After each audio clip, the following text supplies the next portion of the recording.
Hi everyone, this is Dave, East Rosebud Fly and Tackle in Billings, Montana. Today we're going to tie a mayfly spinner called the Rusty Spinner.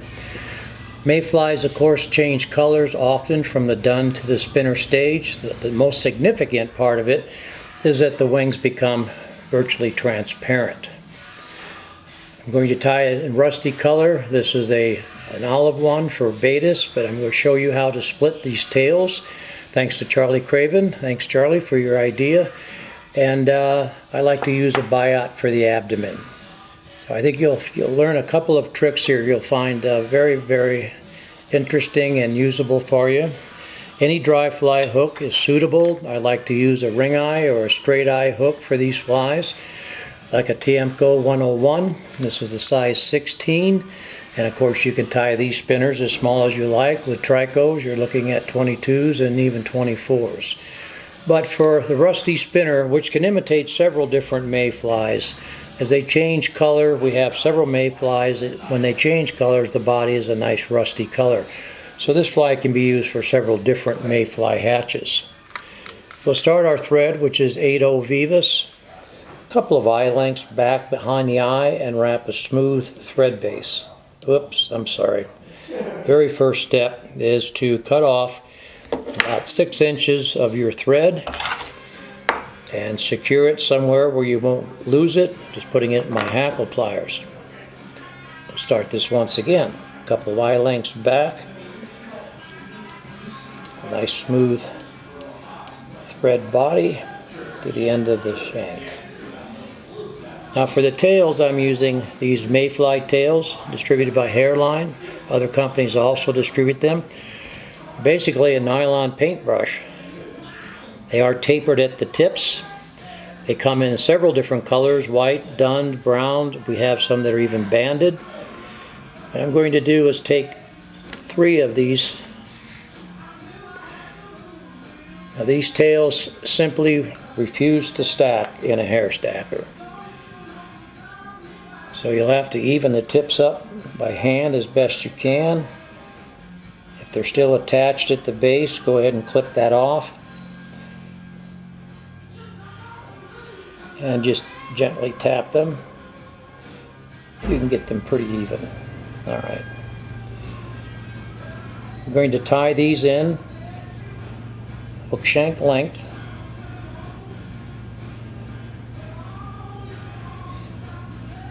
Now it's important that when you tie these in that these remain on top of the hook shank, as you'll see for our process of splitting them. It will start at about a 45-degree angle on your side. Make 1 wrap and use the second wrap to bring those up right on top of the shank. Several tight thread wraps to secure them. Alright, now use your fingernail and just spread these tails. Lift them up like so that they spread out.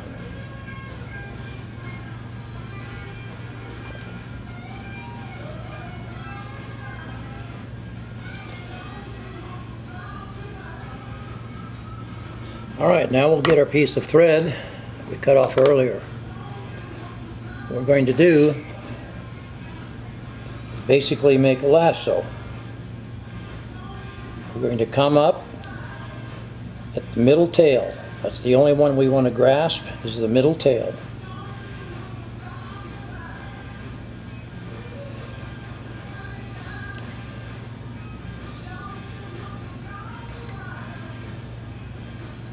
Take it easy here. First of all, we'll just do that.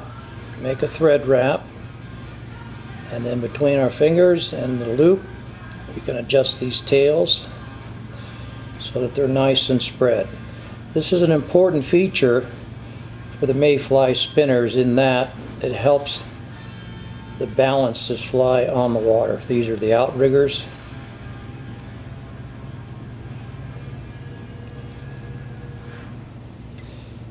Make a couple more thread wraps here to secure this. And we want to keep our abdomen as smooth as we can so that when we tie in our biot, we've got a nice smooth abdomen. The abdomen on spinners are typically very fine, very narrow.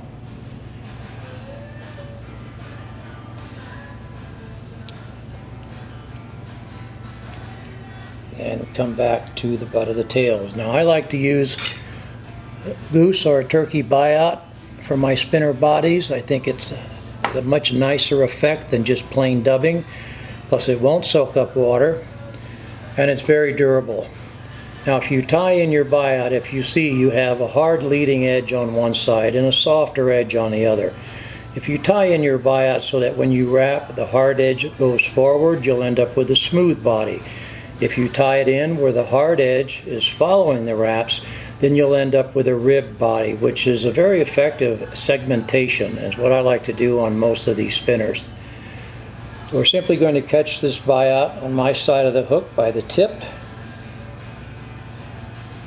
Make sure that it's flat, and then we'll taper our body as we go forward.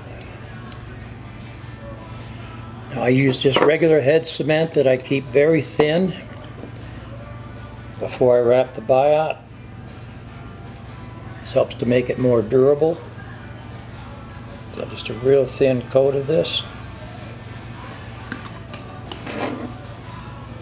And with your hackle pliers, carefully grasp your buyout. I like to use these pliers with the rubber end on one side, the Dr. Slick. This helps me keep me from twisting this buyout in a direction I don't want when I wrap it. As you'll see, that hard edge is trailing, and you'll see how it stands up and makes a nice ribbed effect. We'll tie this about 2/3 of the way up the hook.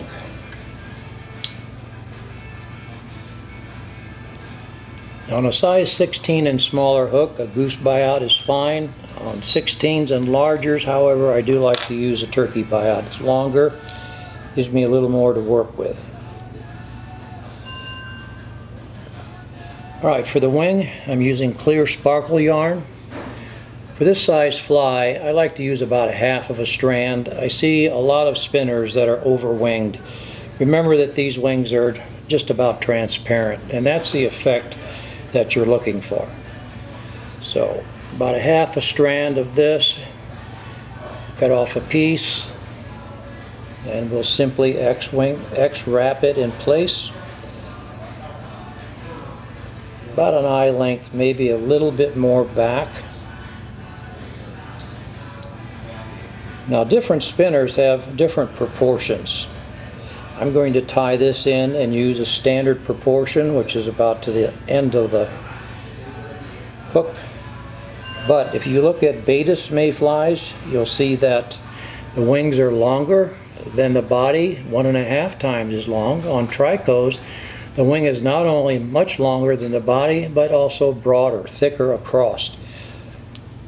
So be conscious of the fly you're trying to imitate when you cut off these wings and you decide how much material you want to use. So several X-wraps to keep that shape. I did pick this out, combed it out before I tied it in. And then we're going to finish up the thorax with some super fine dry fly dubbing. This happens to be rusty brown.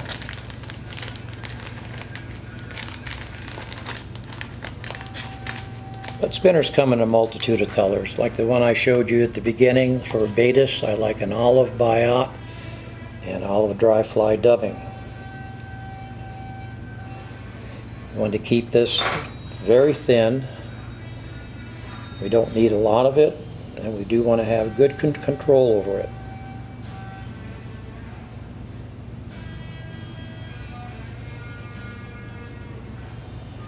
All right, we'll see how we are there. All right, now we'll use this, make X-wraps over our wings. Try to keep your wing material separated so that you have distinct wings. And we use this dubbing to really keep these wings spread out perpendicular to the hook. Build up a thorax. This is the widest part of a spinner. This is the thorax area where all the muscles are attached.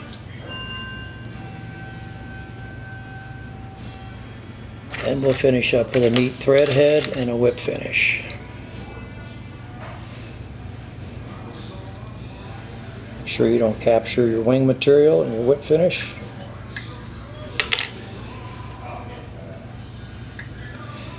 Now on typical spinners, you want to grab your wings together, bring them back and clip them even to about the rear of the hook bend.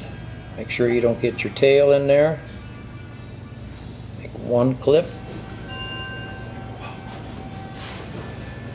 There you go, the rusty spinner.